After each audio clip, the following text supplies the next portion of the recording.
మనుషుల్లో వచ్చే మార్పులు మంచాన పడ్డ తర్వాత కానీ అర్థం కాదు. సంపద అంటే కేవలం డబ్బు కూడబెట్టడమే కాదు, ఆరోగ్యంగా ఉండడం, నచ్చిన పని చేయటం. మనకు మన ఆరోగ్యం విలువ తెలిసేది మనం అనారోగ్యంలో ఉన్నప్పుడే. అలుపు లేకుండా ప్రపంచం పరిగెడుతూనే ఉంది, కానీ ఎవరినాపి అడిగినా ఆనందంగా మాత్రం లేరు. ప్రశాంతంగా బతకాలనుకుంటే ఇతరులతో పోల్చుకోవద్దు, భవిష్యత్తు గురించి భయపడొద్దు.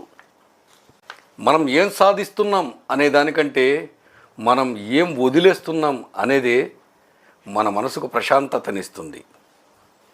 ఈ భూమి మీద చాలామంది మనకంటే ధనవంతులు, బలవంతులు వచ్చిపోయారు, కానీ చరిత్ర కొందరినే గుర్తుపెట్టుకుంటుంది. దానికి కారణం వారు చేసిన మంచి పనులు, ఆదర్శవంతమైన వారి జీవితం.